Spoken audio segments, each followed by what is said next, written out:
Welcome back to Off the Bar podcast alongside Michael Figueroa. My name is Rafael Santos, and That was good. that was sick. That was nice. I like that. That's how it should be. It should be, forever. Michael's favorite group, Group D. Why is it my favorite group? I don't know. You tell me. I don't want to answer that. Group D. D for Denmark. They are in this group, but it should be group. The group should be France's, who are headlining this group alongside Australia, Denmark, and Tunisia. Tunisia. Good old France. I can't stand France. You can't be that good and then just fall over and over. Will they fail this World Cup? I think they're. I don't think they're making it out of the group. What? I don't think they're making it out. We'll get to that in a second. Looking at France, 22nd of September, they played Austria. They won 2-0. Then they played Denmark, who will be in their group. They played them 25th of September, and they lost 2-0 to Denmark. Is that why you're saying they're not going to make it out of the group? That is one reason. But the hardest thing is trying to figure out who. So, don't you dare say who's going to play, because I could do that for you right now. It's so easy. First thing I want to say is the World Cup curse is real. I didn't believe it. They'll break it.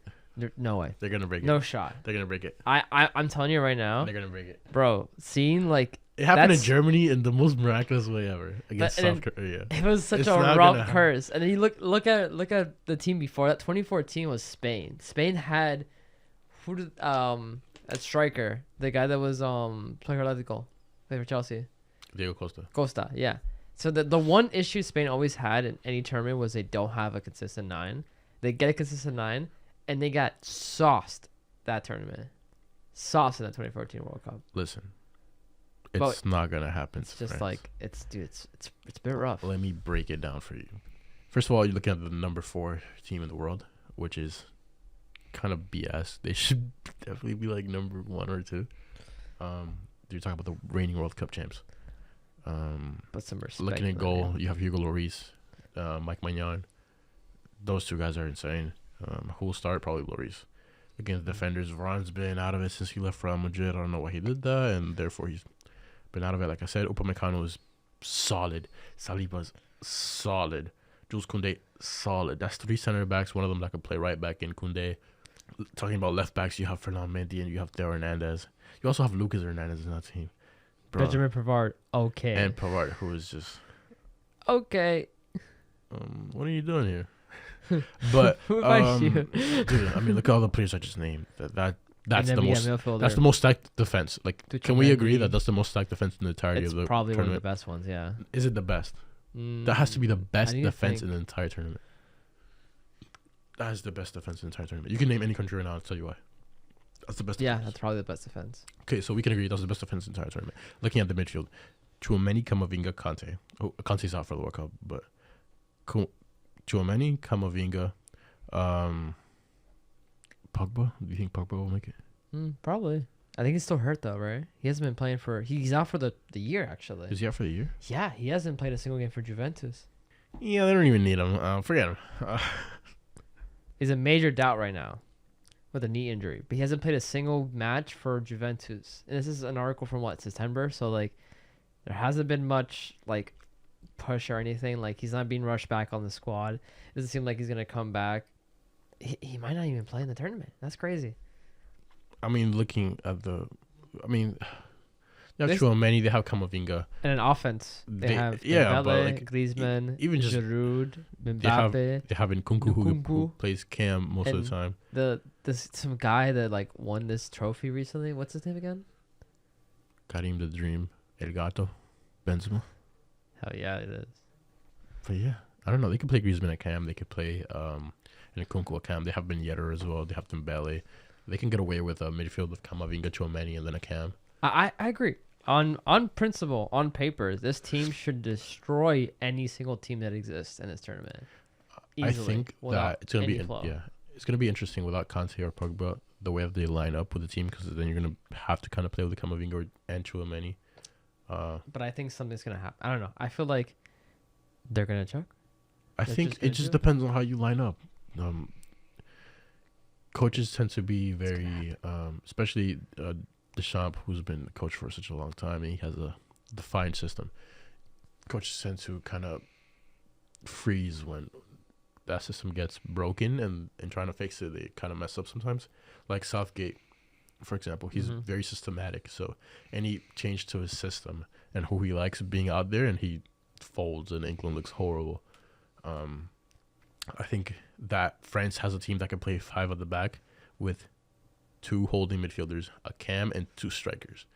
That's the most potent lineup I could put out there with this French team, and I think they should go for it. That's my true. opinion, I think that they should start Lloris at goal and have Magnan as the backup, because Lloris is just your legacy goalkeeper.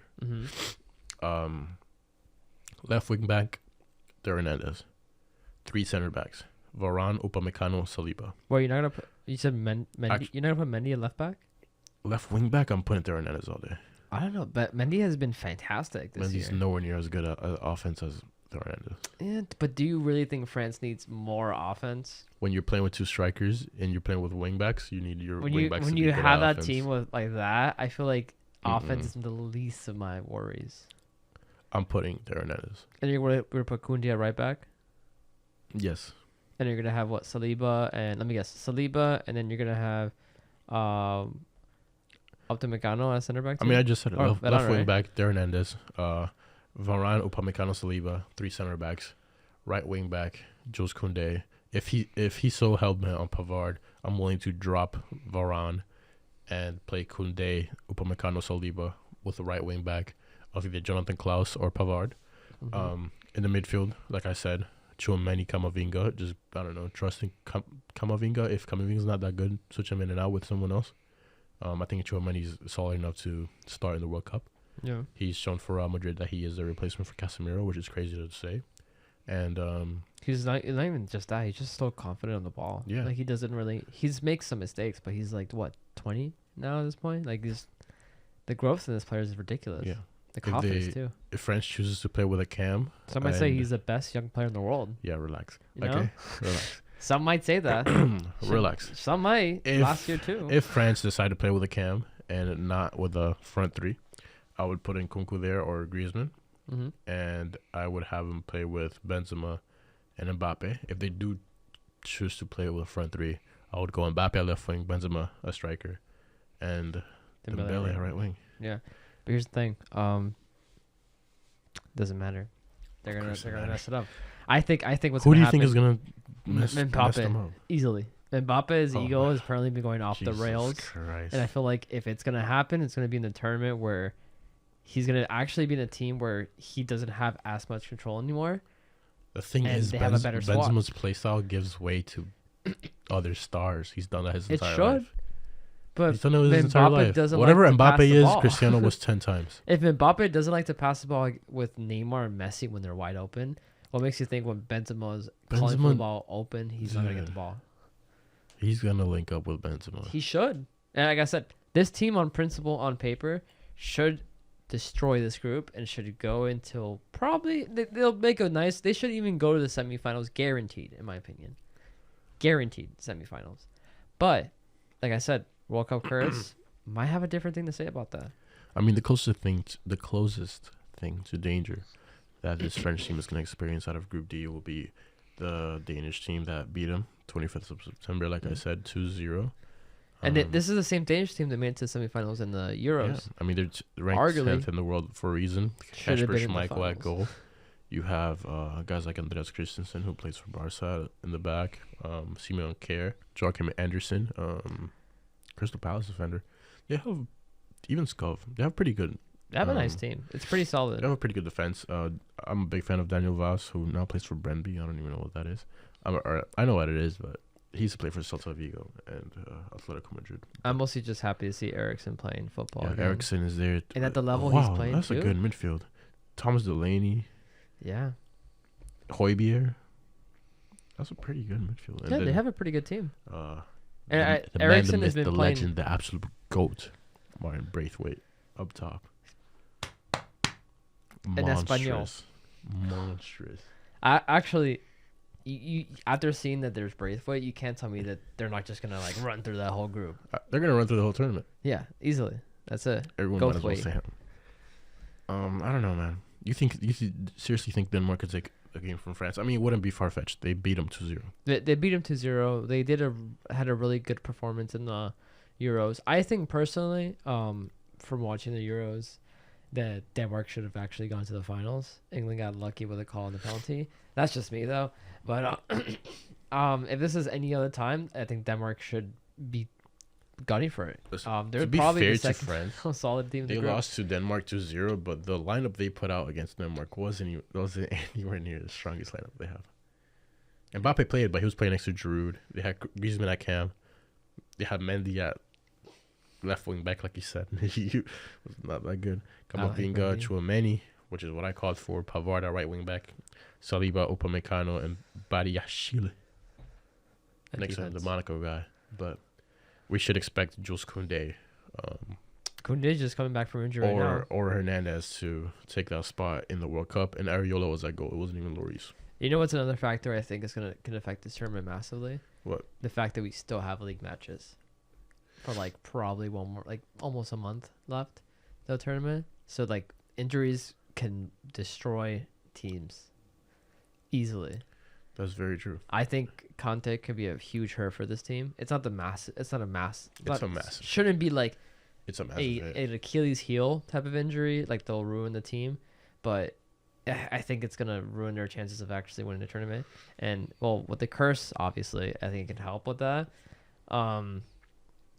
But yeah, this whole tournament can be affected by injuries, which is why you shouldn't have a World Cup in fall. In the winter. Don't do that. Why would you do that? Why would you have it in winter? Why would you have it? Why would you have it in Qatar to begin with? The damn country is the size of Delaware. No people from Delaware. I think about Delaware. Do you know Delaware? No, no one does. It's not a real state. It's actually I made it up right now. Jesus Christ. Not real state. But yeah, I mean that's in this group. Denmark's the closest thing to real danger for the French team. Other than that, you're looking at what Australia. An Australian team who just came off the backs of beating mighty New Zealand. If you look at their flags, it looks almost similar. It's kind of funny. They beat New Zealand in back-to-back games. They beat Peru 5-4 and all the way back in June. If you wanna. And penalties. Hey, bro, if you wanna. They won in penalties now. Count that. And now we have. They got Matty Ryan in goal. Yeah. Vibes. I am consider myself a very knowledgeable soccer guy, and I cannot name a single player in their defense, according to this. I remember Australia had Tim Football. Cahill, so that's all you remember. Tim Cahill. I mean, they have Aaron Moy still, midfielder. Man, this team is just lackluster. They're not getting out of this group. They're just not getting out of the group. Do you know? I think it has a better chance to get out of the group. Tunisia. 30th ranked team in the world. Yeah, I think their form is more impressive in my opinion. The fact that they were able to The fact that they lost 5-1 against Brazil. Okay, but it's Brazil. But they beat Japan 3-0 and they beat Chile 2-0. They didn't concede a single goal.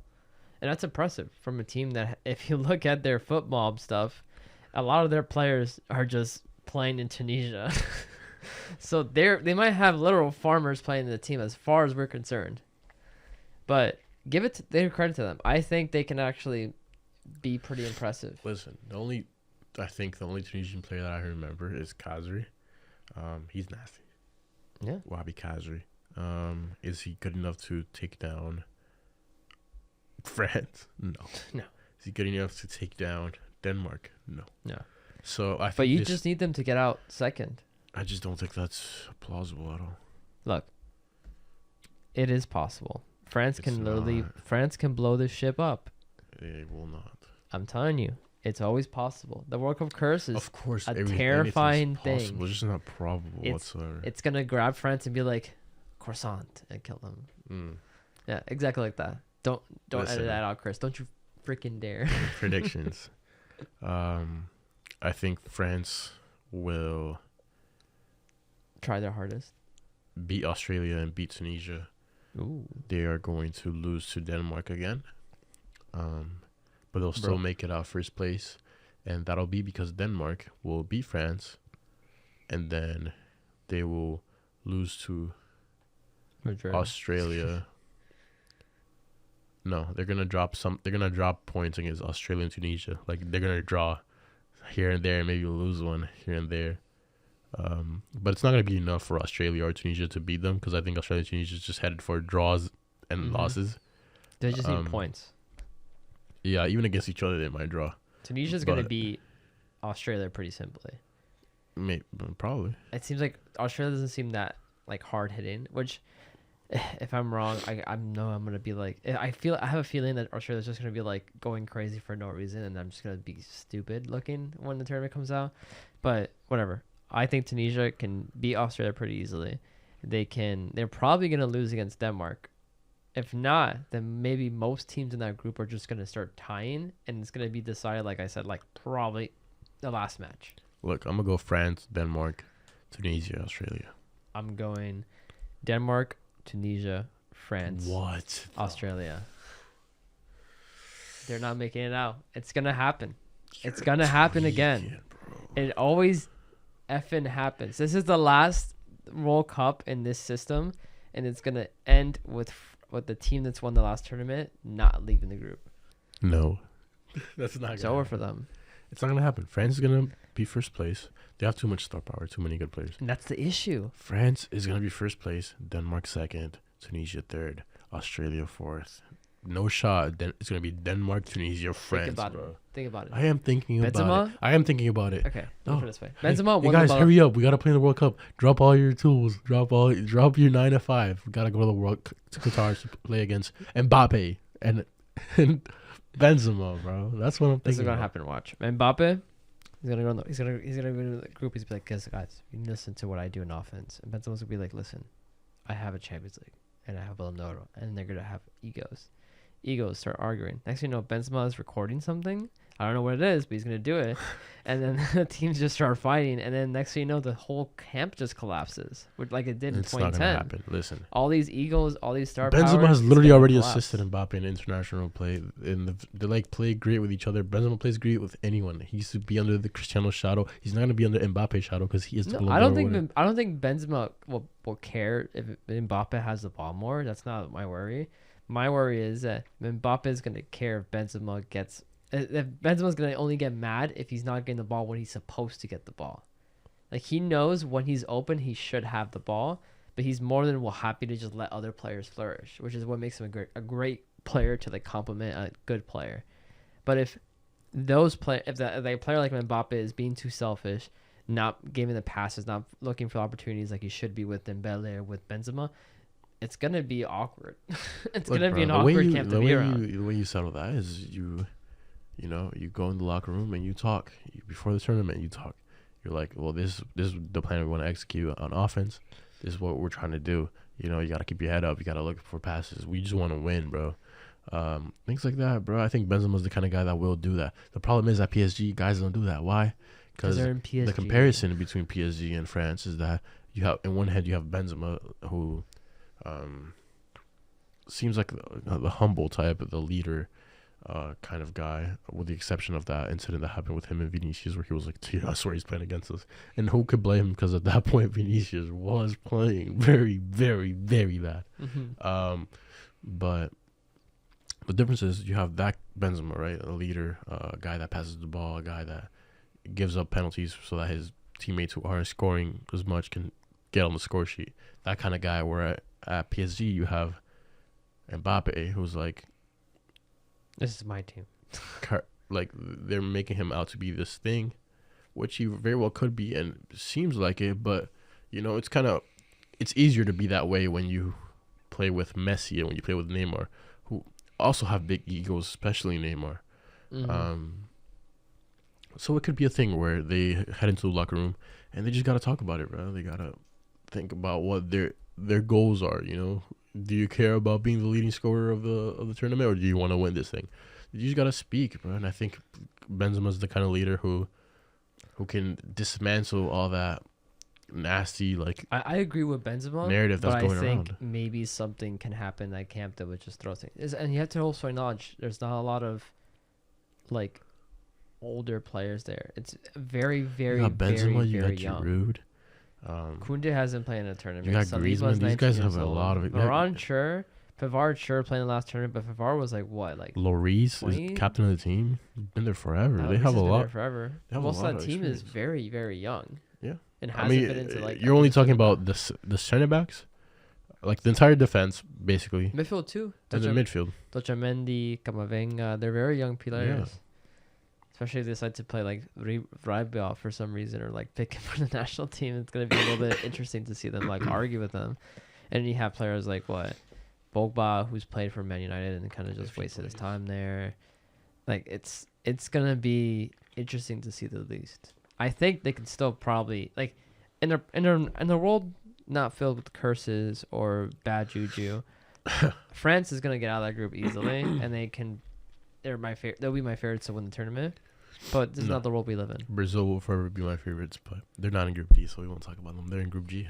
We will get to that. We will get to that in 2 episodes next week. Group G for the goated. But yeah. Final predictions for me: France, Denmark, Tunisia, Australia. Michael? Denmark, Tunisia, France, Australia. Clip that and throw it up somewhere with a hashtag no shot. But yeah. Sorry, Benzema. That's been Group D. Michael with an absolute heater.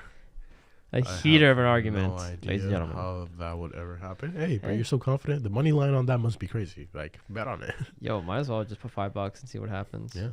$10, bro. $10. Worst case scenario, I lose $10, which I do that all the time. I spend money. Exactly. I'm a stupid college kid. So, yeah.